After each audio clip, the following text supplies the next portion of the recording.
Aujourd'hui, le 19 février 2025. Première lecture. Noé regarda, et voici que la surface du sol était sèche. Lecture du livre de la Genèse. Au bout de 40 jours, Noé ouvrit la fenêtre de l'arche qu'il avait construite. Et il lâcha le corbeau. Celui-ci fit des allers et retours, jusqu'à ce que les eaux se soient retirées, laissant la terre à sec. Noé lâcha aussi la colombe, pour voir si les eaux avaient baissé à la surface du sol. La colombe ne trouva pas d'endroit où se poser. Et elle revint vers l'arche auprès de lui, parce que les eaux étaient sur toute la surface de la terre. Noé tendit la main, prit la colombe, et la fit rentrer auprès de lui dans l'arche. Il attendit encore 7 jours, et lâcha de nouveau la colombe hors de l'arche. Vers le soir, la colombe revint. Et voici qu'il y avait dans son bec un rameau d'olivier tout frais. Noé comprit ainsi que les eaux avaient baissé sur la terre. Il attendit encore 7 autres jours et lâcha la colombe, qui, cette fois-ci, ne revint plus vers lui. C'était l'an 601 de la vie de Noé. Au premier mois, le premier jour du mois, que les eaux s'étaient retirées, laissant la terre à sec. Noé enleva le toit de l'arche, et regarda. Et voici que la surface du sol était sèche. Noé bâtit un autel au Seigneur.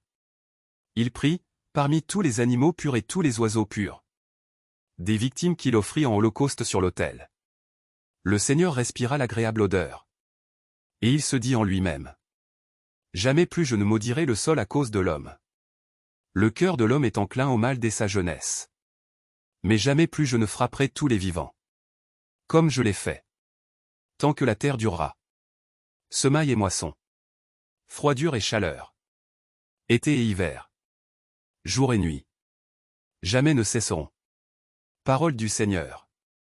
Nous rendons grâce à Dieu. Psaume. Seigneur, je t'offrirai le sacrifice d'action de grâce. Ou, Alléluia. Comment rendrai-je au Seigneur tout le bien qu'il m'a fait? J'élèverai la coupe du salut. J'invoquerai le nom du Seigneur. Je tiendrai mes promesses au Seigneur. Oui, devant tout son peuple. Il en coûte au Seigneur de voir mourir les siens. Je tiendrai mes promesses au Seigneur. Oui, devant tout son peuple. À l'entrée de la maison du Seigneur, au milieu de Jérusalem. Évangile. L'aveugle se trouva guéri, et il distinguait tout avec netteté. Alléluia. Alléluia. Que le Père de notre Seigneur Jésus-Christ ouvre à sa lumière les yeux de notre cœur, pour que nous percevions l'espérance que donne son appel. Alléluia. Évangile de Jésus-Christ selon saint Marc.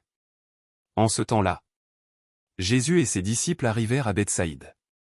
Des gens lui amènent un aveugle, et le supplient de le toucher.